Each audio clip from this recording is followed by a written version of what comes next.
তো ব্রজগোপীরা জিজ্ঞেস করলো যে হে প্রভু, তোমার এই বাঁশি তো তুমি নিত্য নিত্য অধরামৃত দান করছো, কিন্তু আমাদের গতি কি? আমরা কি করে প্রভুর অধরামৃত পান করব? তখন ওই বাঁশি বলেছিল, নিত্য নিত্য গোবিন্দকে অন্ন ভোগ বা যাই ভোগ দাও, প্রসাদ নিবেদন করো, ওই নিবেদিত প্রসাদ তুমিও নিত্য নিত্য সেবা করতে থাকো।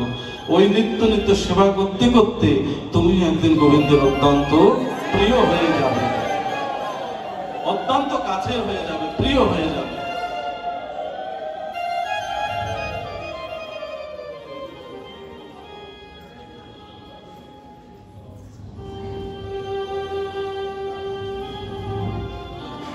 এজন্য ভগবানের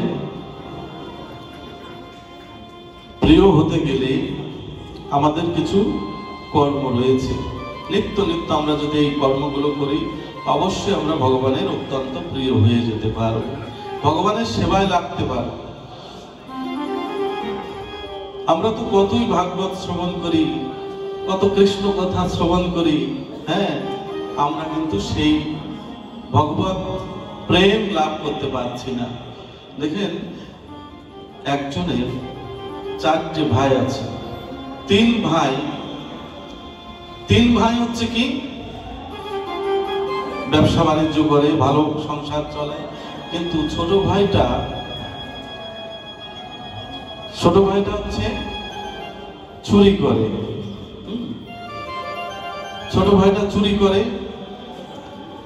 তখন ওই এলাকাতে একজন সদ্গুরু এসেছে। তো সদ্গুরু আসলে দলে দলে সবাই গিয়ে মন্ত্র নিচ্ছে। এখন ওই 3 ভাই ওই ছোট ভাইকে বলছে, দেখো ভাই, আমরা তো 3-4 ভাই, তা আমরা সবাই গুরু দীক্ষিত হয়ে আমরা পবিত্র হয়ে যাব, তো তুই চল গুরুদেবের কাছে একটু মন্ত্র নিতে। তো বললো, ওই চোর ভাইটা বললো, দেখো আমি মন্ত্র নিতে পারি, কিন্তু আমি কিন্তু চুরি করা বন্ধ করতে পারবো না। মন্ত্র নিতে পারি, কিন্তু তোমার গুরুদেব বলবে যে চুরি করা বন্ধ করো, আমি কিন্তু তা পারবো না। ঠিক আছে, আমি গুরুদেবের কাছে আমি বলবো, সব খুলে বলবো। তো গুরুদেবের কাছে গিয়ে গুরুদেবের চরণে প্রণাম নিবেদন করে 3 ভাই বলছে, দেখো গুরুদেব, আমার যে ভাই আছে, আমার যে একটা ভাই আছে, ছোট্ট ভাই, সে কোনোদিনও গুরু মন্ত্র নেবে না। হ্যাঁ, বলেছে আমি চুরি করি, আমার চুরি করা যদি বন্ধ হয়, আমি এই জন্য মন্ত্র নিয়ে নেব না। এখন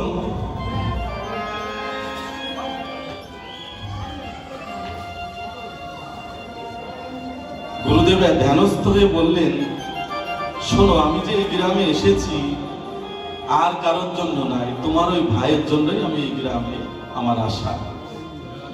তোমার ভাইকে বলো তুমি সেজন্য অবশ্যই আমার সাথে দেখা করে।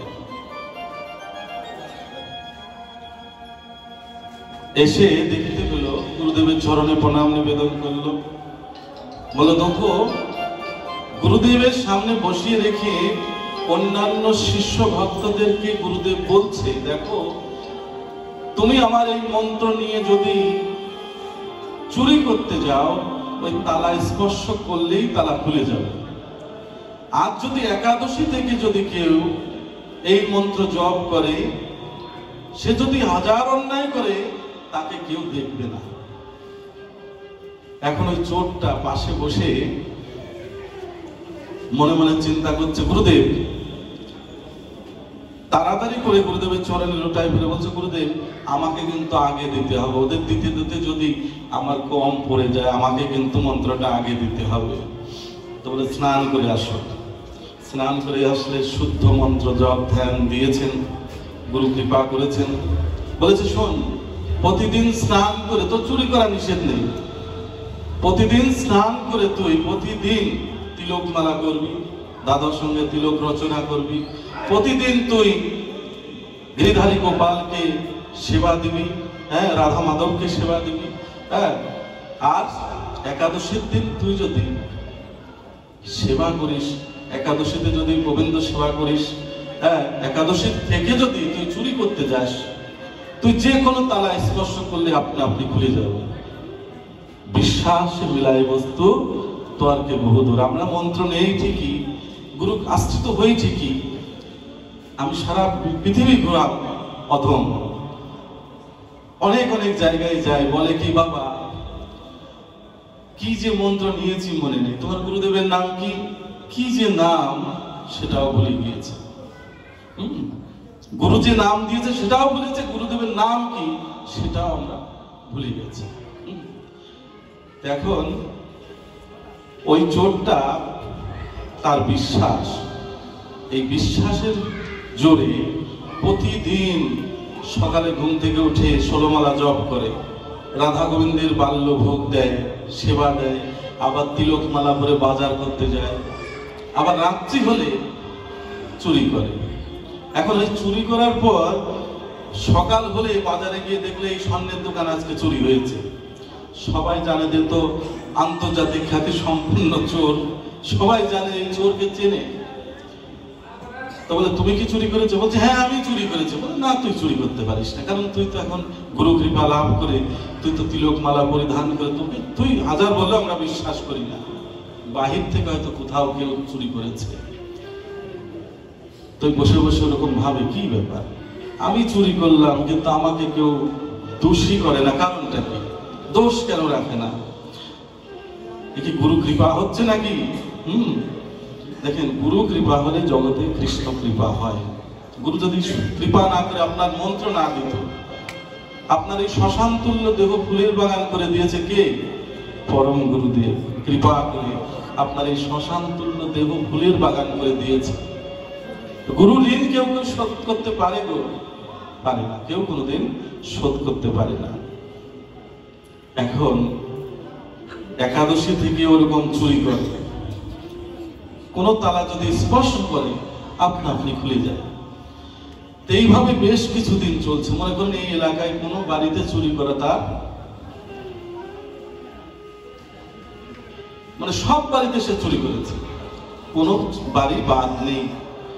মনে করলো যে আজকে চুরি করতে যাব, হচ্ছে একটু দূরে, দেখা যাচ্ছে 10 কিলোমিটার দূরে একটা গ্রাম, ওখানে চুরি করতে যাব। দুপুর বেলা খেয়ে, তখনকার দিনে হাঁটা পথ, ঘোড়ার গাড়ি গরুর গাড়ি তখনকার দিনে ছিল, তো এই হাঁটতে হাঁটতে হাঁটতে হাঁটতে ও চোর বলে কোনো গাড়িতে উঠায় না, কারণ টাকা পয়সা তো দেয় না, ওকে কোনো গাড়িতে উঠায় না। হেঁটে হেঁটে হেঁটে হেঁটে যেতে যেতে যে বাড়িতে চুরি করবে সেই বাড়িতে পৌঁছাতে রাত্রি 3টে বেজে গেছে, এত দূরের রাস্তা।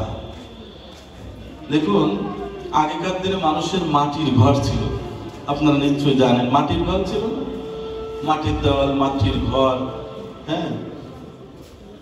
তো এই শাপল দিয়ে সুন্দর করে শীত কাটতে কাটতে এমন জায়গায় গিয়ে উঠেছে ঘরের মধ্যে, উঠেই দেখতে পেল ঠাকুরের সিংহাসন, আমার রাধা মাধব গোপালকে শয়ন করে রেখেছে। গৃহস্থ ভক্ত তো, মঙ্গল আরতি করবে বলে পঞ্চপ্রদীপ সাজানো আছে, আবার ধূপ দ্বীপ সব রেডি করা আছে, যে ভোর রাত্রিতে ঠাকুরের মঙ্গল আরতি করে।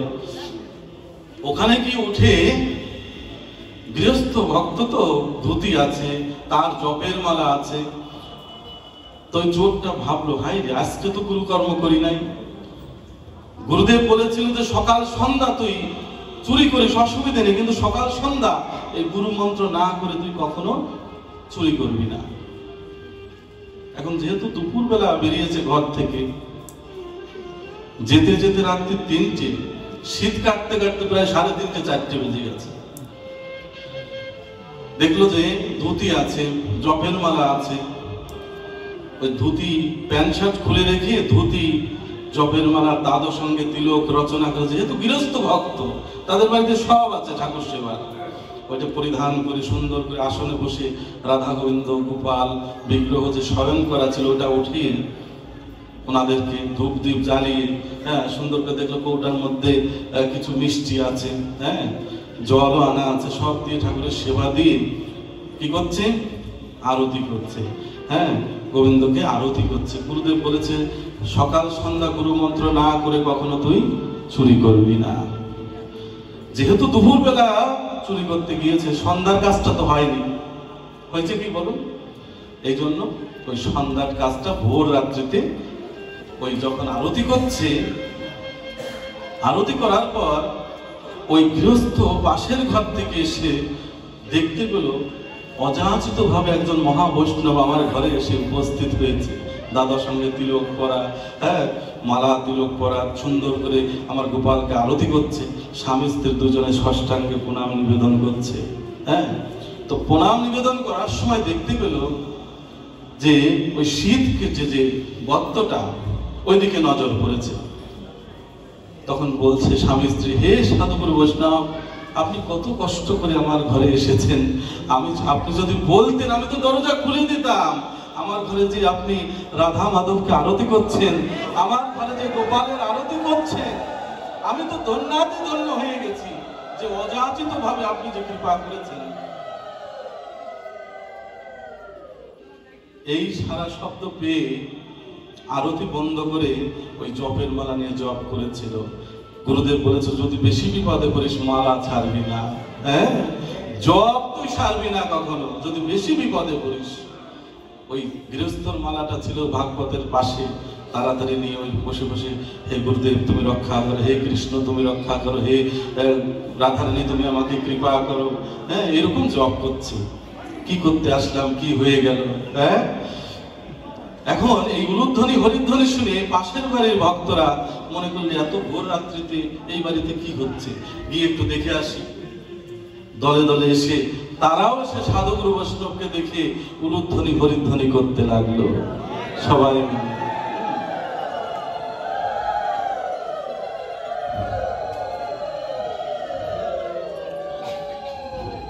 যখন উলুধ্বনি হরিধ্বনি করতে লাগলো,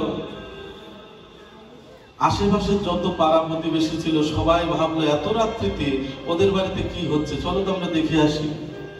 সবাই যখন এসে দেখলো একজন সাধুগুরু বৈষ্ণব বসে বসে কৃষ্ণ নাম করছে, সবাই করজোরে প্রার্থনা করলো, হে সাধুগুরু বৈষ্ণব, শুধু এই বাড়িতে কৃপা করলে হবে না, চরণ ধুলি দিলে হবে না, আমাদের প্রত্যেক বাড়িতে আপনার চরণ ধুলি দিতে হবে। ভক্ত উপাখ্যান কেন আলোচনা করা হয়? আমাদের মধ্যে চৈতন্য জাগানোর জন্য, যে ভক্ত চুরি করেও যদি গোবিন্দ লাভ করতে পারে, সে যেভাবে গোবিন্দ কৃপা লাভ করলো, আমি যদি সেরকম করে কাজ করে ভক্তি করে ভক্ত সেবা করে আমি যদি গোবিন্দ লাভ করতে পারি, এরকম ভক্ত সঙ্গে মহিমা আমরা সাধন করি, সবাই আলোচনা করি। তো দেখুন ওই চোরটা মনে মনে চিন্তা করলো, যা ঘরের থেকে বের হয়ে ওই দল বলের মধ্য থেকে যে কোনো ভাবে একদিকে আমি পালিয়ে যাব। এখন প্রত্যেক বাড়ি যাচ্ছে, যত সদস্য আছে ভক্তবৃন্দ সবাই জেগে উঠে ওই দলে যোগ দিচ্ছে, হরিনামের দলে যোগ দিচ্ছে। আর ওই চোরটা বারে বারে একটু সাইড করে লোকের আড়াল হতে চাইছে, কিন্তু সব ভক্তরা হাতে হাত ধরাধরি করে গোল হয়ে কীর্তন করছে, হরিনাম করছে। বলছে, দেখো সাধু বাবা কৃপা করে মাঝখানে আসুন, আপনি সাইডে হচ্ছেন কেন? এইরকম প্রত্যেক পাড়ায় পাড়ায় কীর্তনাম করতে, কৃষ্ণ নাম করতে করতে দেখেন ভোর হয়ে গেল। সবাই মনে করলো যে আমাদের গ্রামে তো কোনোদিন সাধুগুরু বৈষ্ণবের আগমন ঘটেনি। দেখুন, সাধুগুরু বৈষ্ণব যদি আপনার গৃহে কোনোদিন না আসে, আপনার গৃহ সেটা গৃহ হয় না, পবিত্র হয় না। কারণ দেখেন, আপনি যতই কৃষ্ণ ভক্ত হন না কেন, রুহিদাসের নাম শুনেছেন? রুহিদাস বৃদ্ধকালে গোবিন্দের কাছে প্রার্থনা করতো, জুতো সেলাই করতো বসে বসে, আর ভাবতো, হে গোবিন্দ, আমার এর থেকে নিকৃষ্ট জন্ম দিও পরবর্তীতে, তাতে আমার দুঃখ নাই, কিন্তু আমার মনে একটা বড় বাসনা রয়ে গেল প্রভু। সেই বাসনাটা কি? আমি মুছি বলে আমার গৃহে কোনো সাধুগুরু বৈষ্ণব আগমন ঘটেনি, আমার ঘরে কোনো সাধুগুরু বৈষ্ণবের চরণ ধুলি পড়েনি। শাস্ত্রে বলে, মুচি হয়েও শুচি হয় যদি কৃষ্ণ ভজে, আর শুচি হয়েও মুচি হয় যদি কৃষ্ণ ত্যাজে। আপনার যে কুলেই জন্ম হোক না কেন, আপনি যদি গোবিন্দ ভক্ত হন, গোবিন্দের সাথে সম্বন্ধ স্থাপন করতে পারেন, আপনি ধন্যাতি ধন্য হয়ে গেলেন। তা রোহিদাসের মনোবাসনা কিন্তু ভগবান অন্তর্যামী তিনি পূরণ করেছিলেন অর্জুনকে পাঠিয়ে। অর্জুন যখন কুরুক্ষেত্র যুদ্ধের পর সুখ পাচ্ছিল না, অন্তরে সুখ আসছিল না, ভগবানকে বলল, প্রভু আমি তো সুখ পাচ্ছি না, কিন্তু কি করলে সুখ পাবো? বলেছিল বৈষ্ণব সেবার আয়োজন করো, ভক্তদের সেবার আয়োজন করো। বৈষ্ণব কে? বৈষ্ণব হচ্ছে রোহিদাস। তুমি গিয়ে ওর বাড়িতে গিয়ে নিমন্ত্রণ করে ওকে নিয়ে আসো। দেখেন অর্জুন যখন রোহিদাসের বাড়িতে উপস্থিত হলেন, রোহিদাস কি করলেন? ভগবানের কাছের মানুষকে পেয়ে একটা চামড়ার বাটিতে তেল দিয়েছিল যে হে অর্জুন, তুমি একটু স্নান করে আসো, আমি তোমার জন্য একটু প্রসাদ দেবো, হ্যাঁ তুমি সেবা করতে হবে তোমাকে। অর্জুন মনে করলো আমি রাজ পরিবারের সন্তান, আমি চামড়ার বাটিতে একটু তেল, এটা আমি অঙ্গে মাখবো কি করে? তবুও ভগবানের আদেশ অনুসারে সে কিন্তু অঙ্গে মেখেছিল। যখন ডুব দিয়েছিল গঙ্গায়, রোহিদাসের ঘাটে যখন ডুব দিয়েছিল, দেখতে পেয়েছিল মকরবাহী মা গঙ্গাকে। মা গঙ্গা বলল, দেখো অর্জুন, আমি একাই নই, আর একবার ডুব দিয়ে দেখো। আর একবার ডুব দিয়ে দেখলেন শিব শম্ভু আর মা জগৎজননী বসে আছেন। আর কৈলাসপতি শিব শম্ভু বললেন, আমরাই না শুধু, হে অর্জুন আর একবার ডুব দাও। আর একবার ডুব দিয়ে দেখলেন ওই রোহিদাসের ওই চামড়া ভেজানো জলের মধ্যে রাধা কৃষ্ণ যুগল হয়ে দাঁড়িয়ে আছে।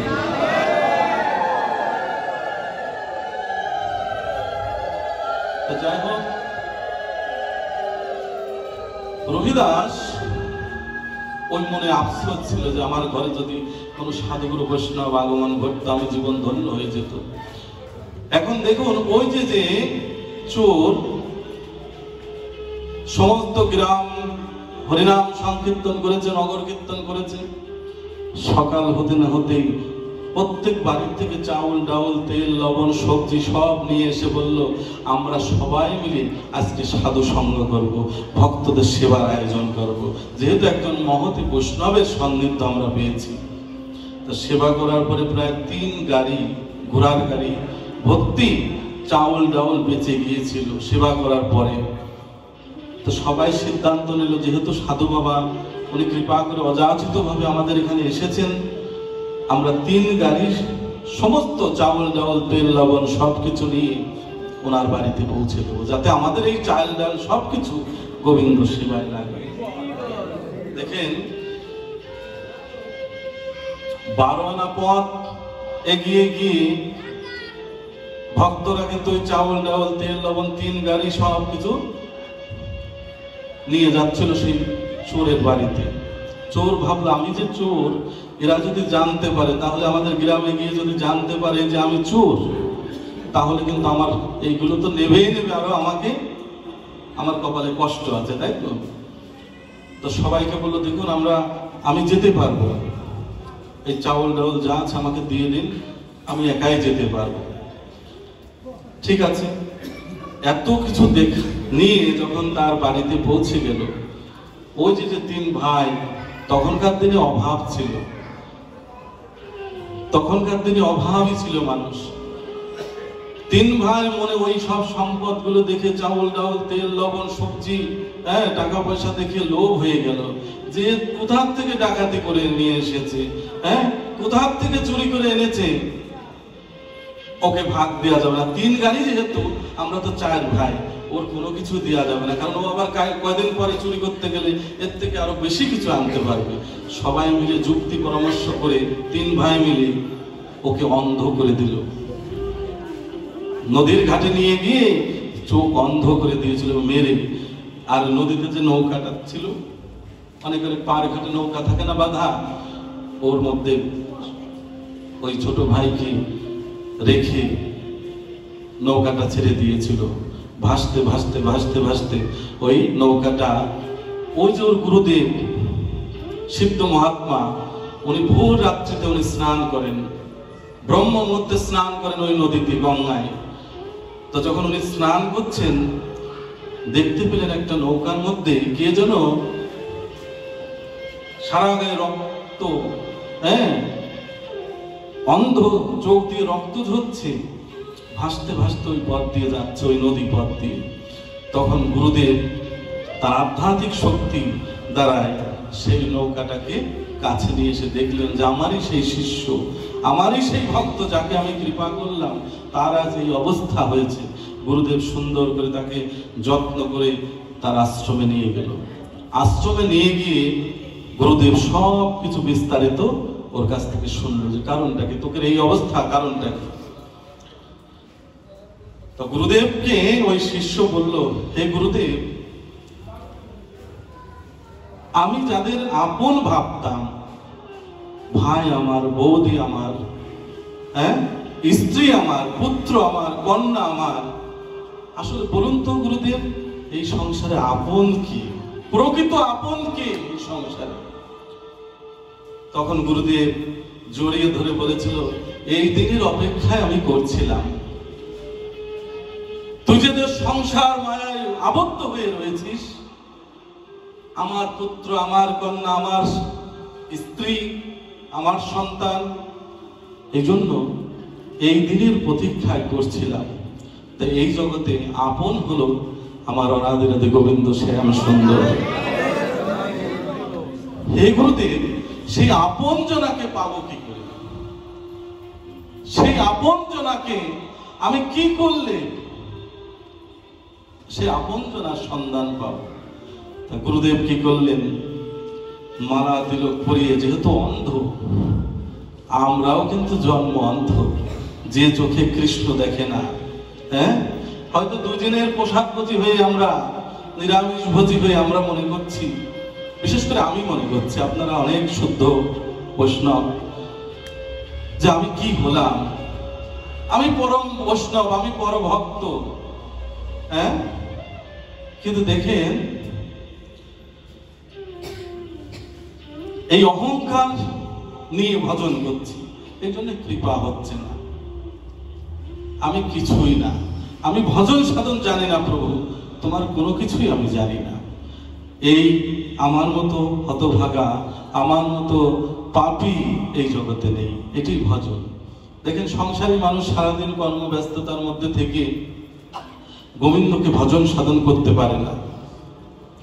দিনান্তে কাজকর্ম থেকে ফিরে এসে ঠাকুর ঘরে গিয়ে যখন রাত্রিতে বসে, দুফোঁটা নয়নের জল ফেলে দিয়ে বলে, হে গোবিন্দ, কতজন তোমাকে কত ভালোবাসে, কত কিছু দিয়ে তোমাকে ভালোবাসে, আমি তো তোমার নাম জপ করতে পারি না, আমি তো তোমাকে ভালোবাসতে পারি না প্রভু, আমি তো কি দিয়ে তোমাকে ভজন করব?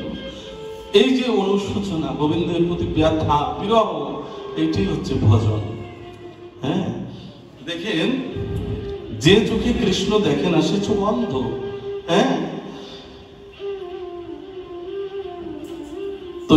তো ভক্তকে গুরুদেব নিজ হাতে দাদার সঙ্গে তিলক পরিয়ে, মালা পরিয়ে, একটা জপের মালা দিয়েছে, বলেছে, এই মন্ত্র আমি তোকে ওই নৌকাতেই ভাসিয়ে দেব, তুই গিয়ে পৌঁছে যাবি শ্রীধাম বৃন্দাবনে, যেখানে পৌঁছালে জীবের সকল দুঃখ নাশ হয়, জীবের আসা যাওয়া বন্ধ হয় ভবে, যাকে পেলে জগতে আর কারো দুঃখ থাকে না, সে হচ্ছে অনাদিরাদি গোবিন্দ শ্যাম সুন্দর। আমি আশীর্বাদ করছি, তুই গিয়ে শত কষ্টের মধ্যে থাকলেও এই নাম তুই ছাড়বি না, আমার আশীর্বাদ রইল। আমি আশীর্বাদ করছি, তোকে আমার অনাদিরাদি গোবিন্দ রাধারানী কৃপা করবেই করবে। কেমন দেখেন, গুরু বাক্য, গুরু আশীর্বাদ। যেমন শবরীর নাম শুনেছেন, শবরীর গুরুদেব সিদ্ধ মহাত্মা, তিনি যেদিন দেহ রাখবেন, শবরী চরণ যুগল জড়িয়ে ধরে বলছে, গুরুদেব, আপনি তো চলে যাবেন, কিন্তু আমার কি গতি হবে? আমি কি কোনোদিন প্রভুর দেখা পাবো না? তখন গুরুদেব আশীর্বাদ করে বলেছিল, তুই এই ঘরে বসেই প্রভু রামচন্দ্রের সান্নিধ্য লাভ করবে, আশীর্বাদ করে দিলাম। কবে তিনি আসবেন, কোন সময় কোন ক্ষণে তিনি আসবেন এটা তো বলেননি। তাই প্রতিদিন সবরই বন থেকে পুষ্প চয়ন করে এনে ওই রাস্তা সাজিয়ে রাখত। প্রতিদিন সাজিয়ে রাখতো মানে কি জানেন? আমরা যে প্রতিদিন দাদার সঙ্গে তিলক পড়ছি, আমরা যে সাজছি, তারে কি নামে ডাকিলে আসে, কোন রূপ গুণ পাইলে রাধার সম ভালোবাসে, এটা কিন্তু শাস্ত্রগ্রন্থে আছে। তো দেখেন সবরই প্রতিদিন ওরকম বন থেকে ফুল চয়ন করে পথ সাজিয়ে রাখতেন, প্রভু যে আজকে আসবেন। আবার প্রতিদিন ফল নিজের সেবা করতো, যে এটা যদি তিতো ফল হয় আমার প্রভুর মুখে ভালো লাগবে না, বিষ ফল হতে পারে। তাই প্রতিদিন কিন্তু ওই সুন্দর করে একটু একটু করে সেবা করে রেখে দিত। যখন বৃদ্ধকাল, সবরের বার্ধক্য জীবন, চোখে কম দেখে, চলতে পারে না, কানে কম শোনে, সেই সময় আমার প্রভু রামচন্দ্র এসে সবরীকে ডেকে ডেকে বলছে, ও সবরী মা, আমি তো এসেছি। কে তুমি এসেছো? আমি রামচন্দ্র এসেছি। তখন কিন্তু শ্রী রামচন্দ্রের চরণে স্পর্শ করে বলেছিল, প্রভু তুমি আসলে, কিন্তু সময় থাকতে তো আসলে না। আমার যখন শক্তি সামর্থ্য ছিল আমি তোমার সেবা করতে পারতাম, সেদিন তো তুমি আসলে না প্রভু, এখন আমি কি দিয়ে তোমাকে সেবা করব? এটাকে ভক্তি বলে। কি করলো? পচা ফল, নষ্ট ফল, সেটা কিন্তু প্রভু রামচন্দ্রের মুখে তুলে দিয়েছিল। প্রভু রামচন্দ্র অমৃত ফল মনে করে সেবা করেছে। অমৃত প্রেম ভক্তিরূপ যে যাই কিছু দিক না কেন, সেটা অমৃত হয়ে যায়। দেখুন, গুরুর আশীর্বাদ এমন জিনিস, গুরুদেব আশীর্বাদ করলেন, যা তুই বৃন্দাবনে চলে যা। বৃন্দাবনে গিয়ে অহর্নিশি প্রভুকে স্মরণ করবি, দেখবি প্রভু অবশ্যই তোর কৃপা করবে। তাই শাস্ত্রে বলছে কি,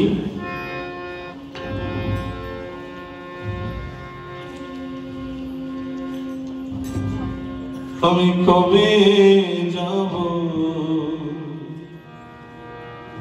এই বিষয় ছেড়ে, মধুর বৃন্দাবন।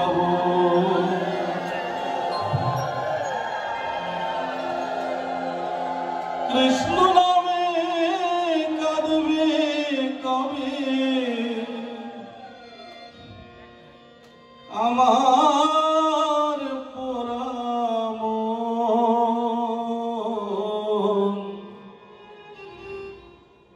আমি কবে যাব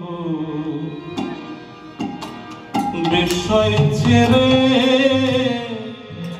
মধুর বৃন্দাবন। কৃষ্ণ নামে কাঁদবে কবে আমার পুরা মন,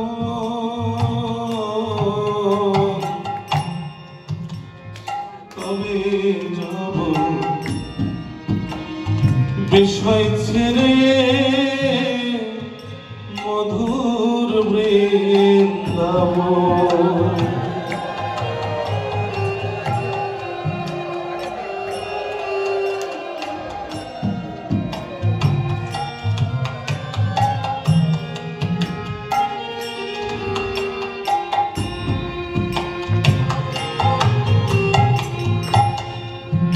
কৃষ্ণ নামে নামাবলী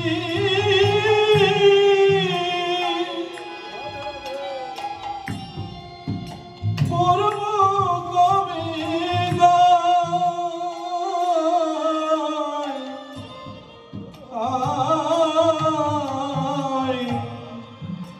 কৃষ্ণ নামে নামাবলী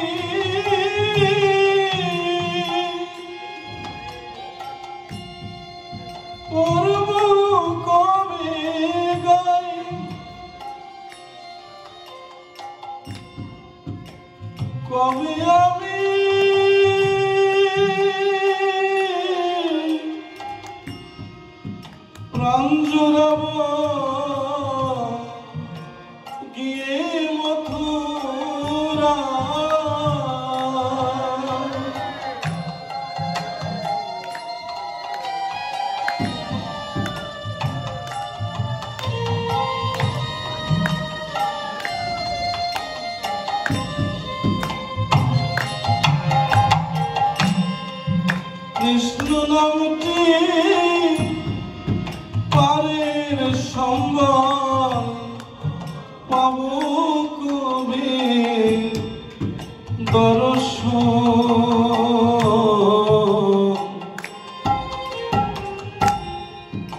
কবে যাব বিষয় ছেড়ে মধুর বৃন্দাবন।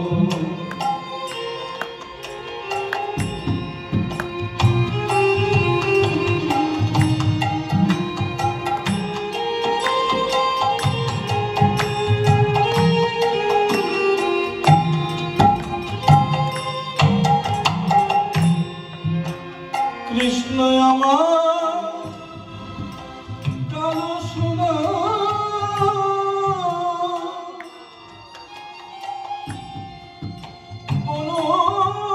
বনমালীষা,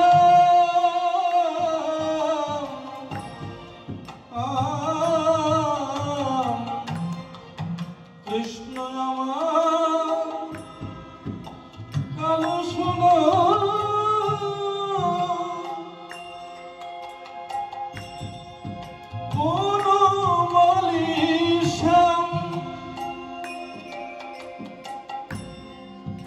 ভুল করে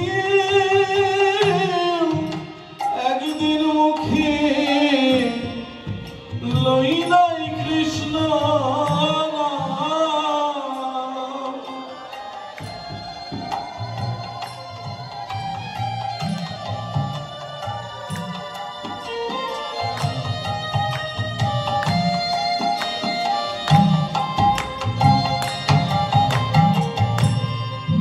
ভুল করে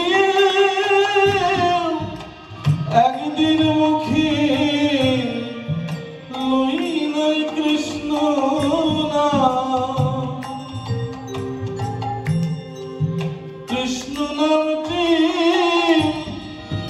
পারের সম্বল পাব কবে দর্শন,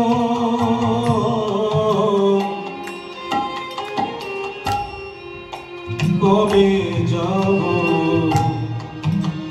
বিষয় ছেড়ে মধুর বৃন্দাবন। আমি কবে যাব বিষয় ছেড়ে মধুর বৃন্দাবন। কৃষ্ণ নামে কাঁদবে কবে আমার পোড়া মন, কবে যাব বিষয় ছেড়ে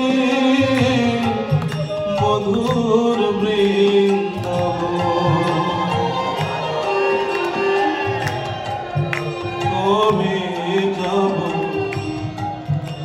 বিষয় ছেড়ে মধুর বৃন্দাবন। কবে যাব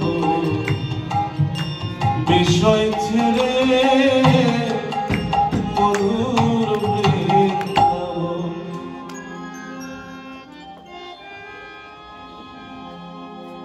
ওই ভক্ত গুরুর আশীর্বাদ নিয়ে গিয়েছিল বৃন্দাবনে।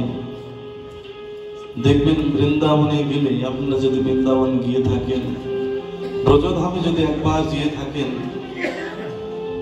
কেউ কিন্তু অভুক্ত থাকেন না রাধারানীর আশীর্বাদে। সবাই কিন্তু প্রসাদ পায়, উপবাস জানেন রাধারানীর আশীর্বাদ। এই যে যারা আমার সামনে যারা পরম ভক্ত বৈষ্ণবগণ আছেন, ললাটে পড়েছেন রজ, মানে রাধারানীর চরণের দাস স্বীকার করা। হে প্রভু, হে রাধারানী, তোমার দাসান দাস যেন হতে পারে। দেখবেন ওই ব্রজধামের প্রত্যেকটা ধূলিকণায় কৃষ্ণ বলে। হ্যাঁ, প্রত্যেক ধূলিকণায় কিন্তু কৃষ্ণ নাম হচ্ছে।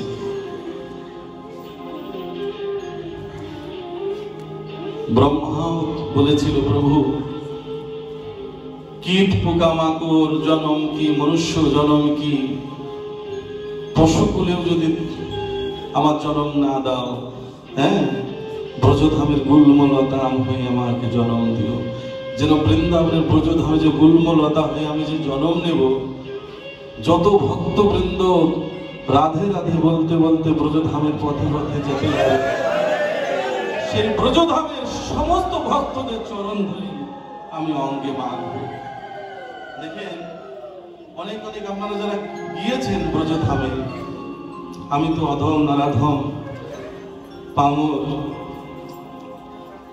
দেখেন, গাভীগুলো সারাদিন রাস্তার পাশ দিয়ে পড়ে থাকে। আমি এক বাবাকে জিজ্ঞেস করেছিলাম, এক বাবাজিকে, আচ্ছা বাবা, এই যে ব্রজধামে এদের গলায় দড়ি নেই এবং এদের কি কোনো মালিক নেই, এরা রাস্তার পাশ দিয়ে সারাদিন বসে থাকে? তখন ওই বাবা বলেছিলেন যে সারাদিন বসে থাকে কেন জানো? এই ব্রজধামে সারাদিন ওরা বসে থাকে কেন? যত ভক্তবৃন্দ কৃষ্ণ নাম করতে করতে ব্রজের পথে পথে সবাই যেতে থাকে, তো সমস্ত ভক্তদের চরণধুলি, সমস্ত ভক্তদের চরণধুলি যেন উড়িয়ে গিয়ে ওদের অঙ্গে যদি পড়ে। শাস্ত্রে বলে কি, আমার হতে আমার নাম বড়, নাম হতে আমার ভক্ত বড়, ভক্ত হতে ভক্তের চরণ ধুলি হচ্ছে আরো বড়।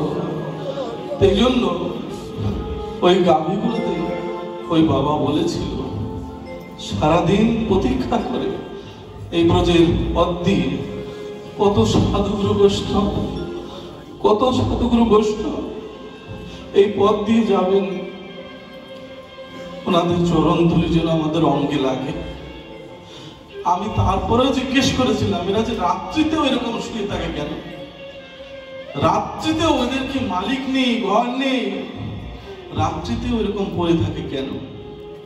তো ওই বাবাজি বলেছিলেন, সারাদিন ভর ভক্তদের চরণ ধুলি অঙ্গে মাখে, রাত্রিতে প্রতীক্ষা করে চেয়ে থাকে এই পথ দিয়ে কবে আমার ওনাদের কবে তিনি আসবেন, কবে তিনি আসবেন। দেখেন, ভগবান শ্রীকৃষ্ণ উদ্ধবকে যখন পাঠিয়েছিলেন ব্রজধামে, উদ্ধব মনে মনে চিন্তা করতেন, আমার মতো পরম ভক্তি জগতে কেউ নেই।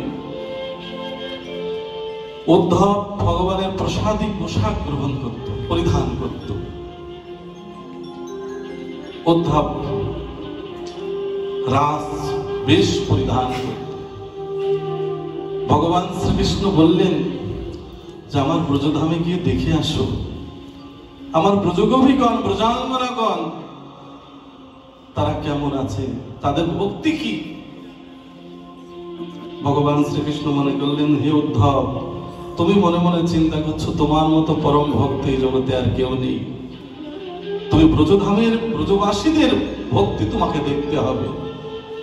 তাই উদ্ধবকে যখন ব্রজধামে পাঠালেন, এসে দেখলেন অনেক অনেক গোমাতাগণ, তাদের মুখের সামনে অনেক ঘাস আছে, শুকিয়ে গেছে। ওই গাভীগুলো কেউ আর ওই ঘাস খায় না, তাদের নয়ন শুধু হা কৃষ্ণ হা কৃষ্ণ, কৃষ্ণ হারানোর বেদনা। শোক শাড়ির মতো সেই ছোট্ট পাখি,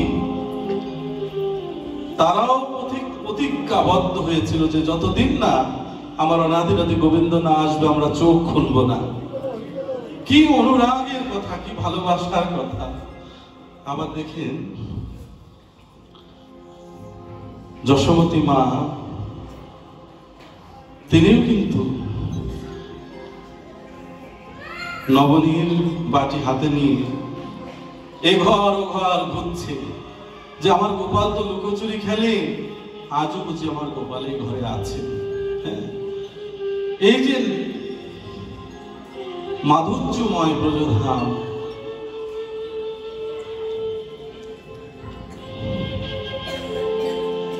ভক্তরা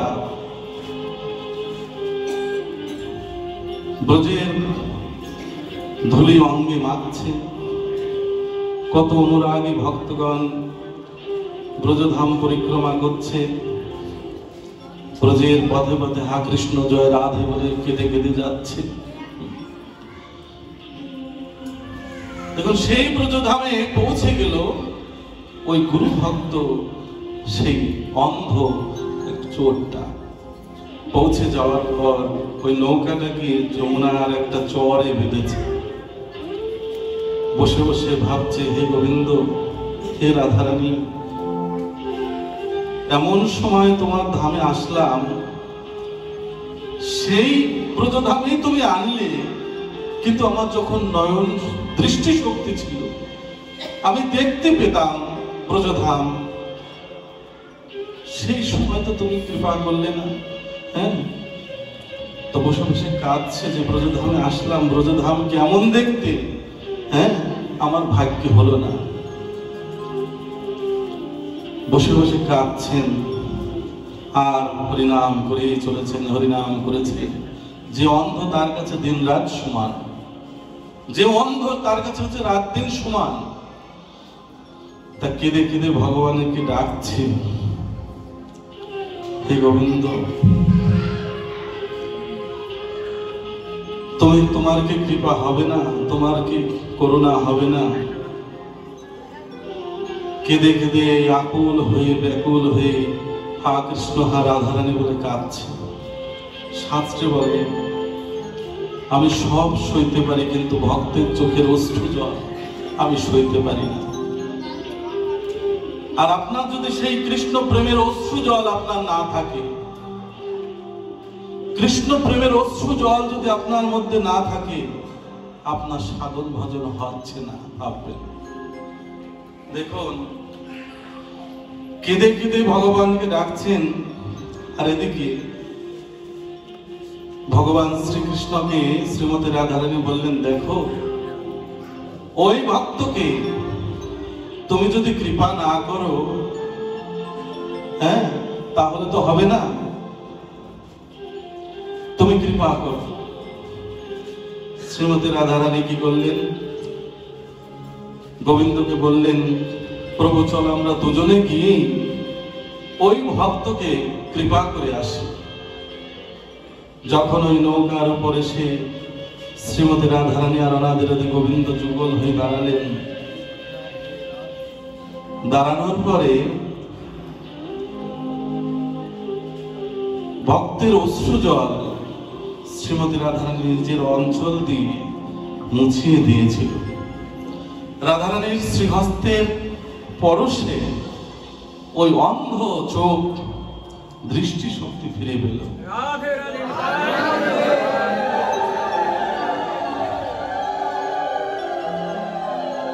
যখন দৃষ্টি শক্তি ফিরে পেল, তখন তাকিয়ে দেখলেন যুগল হয়ে আমার অনাদিরাদি গোবিন্দ শ্যাম সুন্দর শ্রীমতী রাধারানী যুগল হয়ে দাঁড়িয়ে আছেন। যুগল চরণে প্রণাম নিবেদন করে, ষষ্ঠাঙ্গে প্রণাম নিবেদন করে কাঁদছে যে, হে প্রভু, তোমার চরণে ধুলি কণা করে রেখো। ভগবান শ্রীকৃষ্ণ ভক্তকে বলবে, কি চাও তুমি কি চাও? প্রকৃত যারা ভক্ত তারা গোবিন্দের কাছে এই পার্থিব জগতের কোনো কিছু আশা করেন না। দেখেন আপনাদের যারা শুদ্ধ ভক্ত, আপনারা এসেছেন কৃপা করে, দেখেন আপনাদের কি ত্যাগ, ললাটে তিলক করেছেন, কণ্ঠে তুলসী মালা হ্যাঁ পরিধান করে এসেছেন, ভালোবাসার মানুষের কথা শ্রবণ করতে এসেছেন। কত ভালোবাসা থাকলে সবকিছু পরিত্যাগ করে শুধু একমাত্র গোবিন্দের চরণে সার করেছেন আপনারা। তাই সেই ভক্ত গোবিন্দের কাছে একটাই প্রার্থনা করছে, হে গোবিন্দ, এই পার্থিব জগতের ধন ঐশ্বর্য তো আমার জীবনের সাথী হবে না, শেষের দিনের সাথী হবে কখনো? হবে না। হে প্রভু, তোমার চরণে আমার একটাই নিবেদন,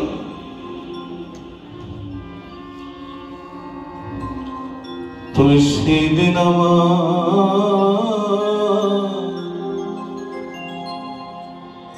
বান্ধব হয়ো,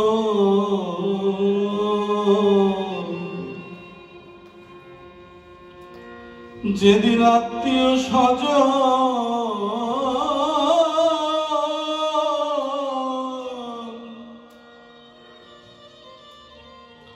শেষের বিদায় দিবি,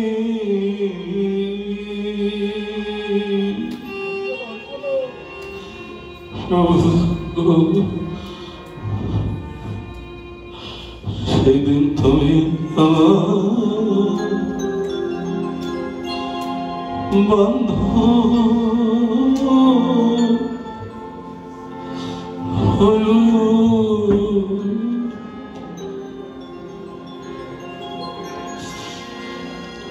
যেদিন আত্মীয় স্বজন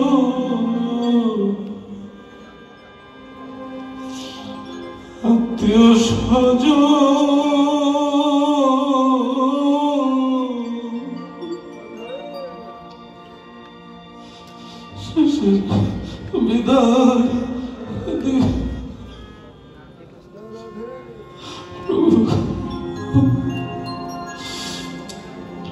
সেদিন তুমি আমার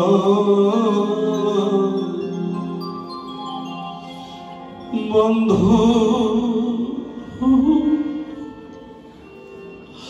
হয়ো,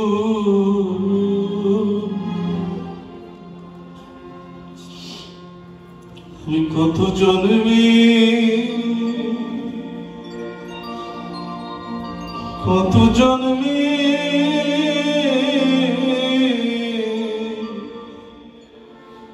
জনম দুঃখী দয়া প্রভু গো, সেদিন তুমি আমার বান্ধব হয়ো,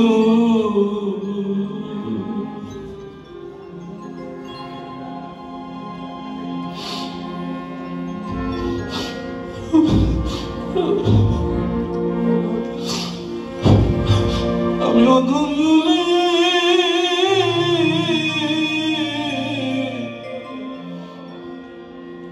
দূরে ফেল না দয়া প্রভু গো, সেদিন তুমি আমার বান্ধব হয়ো,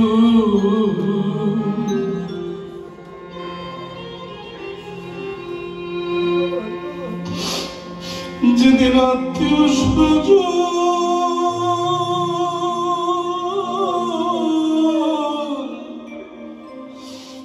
শেষের বিদায় দিবি, প্রভু দয়াময়,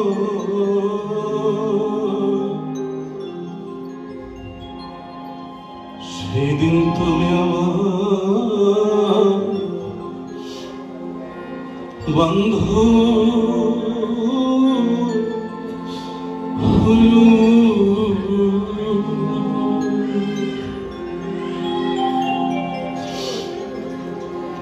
আমি কত জন্মে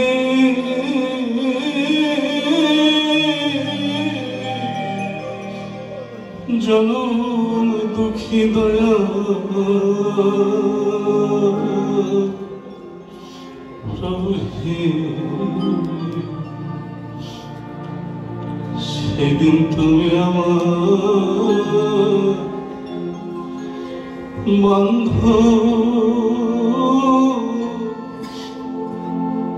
হয়ো,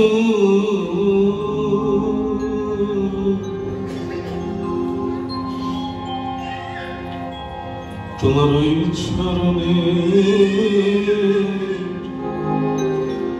পাশে রেখো,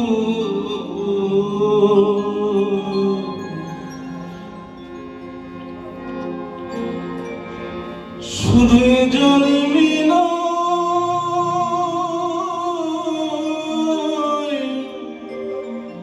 জনমে জনমে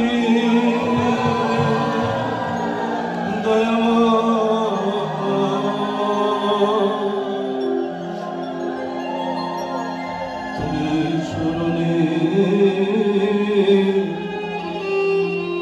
পাশে রেখো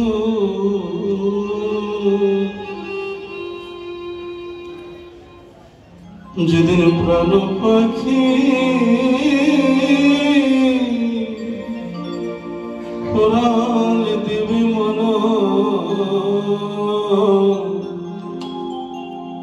প্রভু গো সেদিন কৃষ্ণ নামটি এই কর্ণে দিও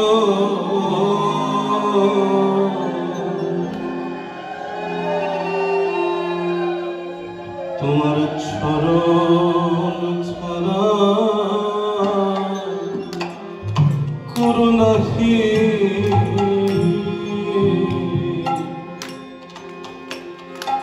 শুধু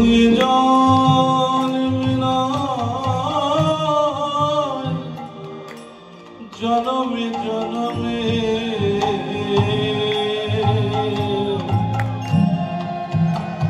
আমি ওই চরণে অভিলাষী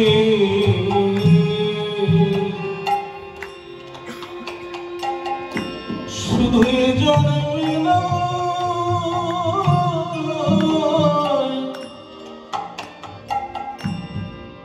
জনমে জনমে প্রভু গো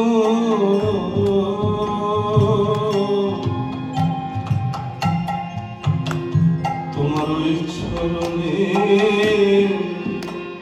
অভিলাষী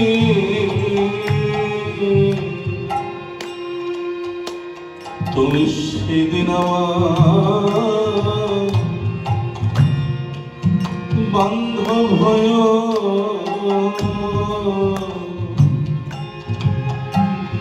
যেদিন আত্মীয়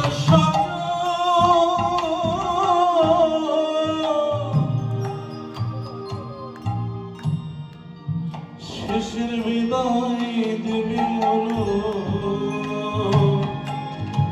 প্রভু তুমি সেদিন আমার বান্ধব হয়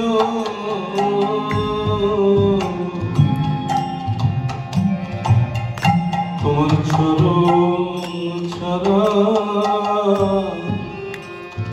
করুণাহি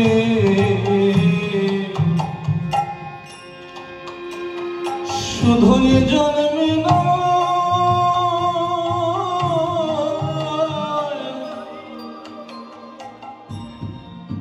জনমে জনমে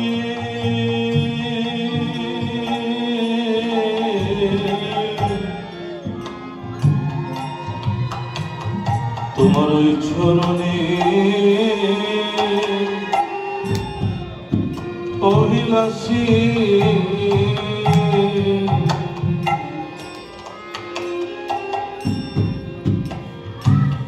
ওই ভক্ত গোবিন্দের চরণে আত্মনিবেদন করে কেঁদে কেঁদে বলছে প্রভু গো কেঁদে কেঁদে গোবিন্দের চরণে আত্মনিবেদন করছে ভগবান শ্রীকৃষ্ণ রাধারানী ভক্তকে আশীর্বাদ করছে হে ভক্ত তোকে আশীর্বাদ করছি তোর নিদানের সময় মৃত্যুর সময় আমি কথা দিচ্ছি তোর শেষের সময় যখন স্ত্রী পুত্র পরিজন আত্মীয় স্বজন তোর সাথী হবে না সবার তোকে ফাঁকি দেবে কিন্তু তোকে আশীর্বাদ করছি আমি শেষ মুহূর্তে সেই নিদানের সময় তোর ভবনদী পার করে দিয়ে আমার ধামে নিয়ে যাব তোর ভক্ত, তোর মতো ভক্তকে আমার ধামে নিয়ে যাব, দুঃখ করিস না। তাই হে সুধী ভক্ত বৈষ্ণবগণ, ভক্তের মহিমা আলোচনা করলাম কেন? আপনাদের মনেও যাতে আশা জাগে যে আমি যদি ওরকম হতে পারতাম, আমি যদি ভক্ত সঙ্গ করতে পারতাম, আমি যদি এই ভক্তের মতো হতে পারতাম, আমিও রাধা গোবিন্দের যুগল দর্শন করতে পারতাম। তাই সুধী ভক্তগণ, এই কলিযুগে মহাপ্রভু গৌর সুন্দর নাম বিলিয়েছেন। প্রেমের ঠাকুর তিনি, আমার গৌর সুন্দর প্রেমময় তিনি, সেই প্রেমময় পুরুষ তিনি। এই কলিযুগের ভজন হচ্ছে প্রেম। এই প্রেম যদি আপনি লাভ করতে পারেন, আপনার জন্ম সার্থক হয়ে যাবে। ভালো থাকবেন, সুস্থ থাকবেন আপনারা, আপনাদের জীবনে সবাই প্রেমময় হয়ে যান। এবং আমার সাথে সাথে সবাই একটু কৃষ্ণ নাম করবেন, সবাই একটু আনন্দ কীর্তন আমরা করব, তারপরে ভাগবত বিশ্রাম দিব। আর যে উপলক্ষে আজ এই ভাগবত সংঘ, এই সুমন, এই ভক্তের বাবা স্বর্গীয় আনন্দচন্দ্র সাহা পরলোক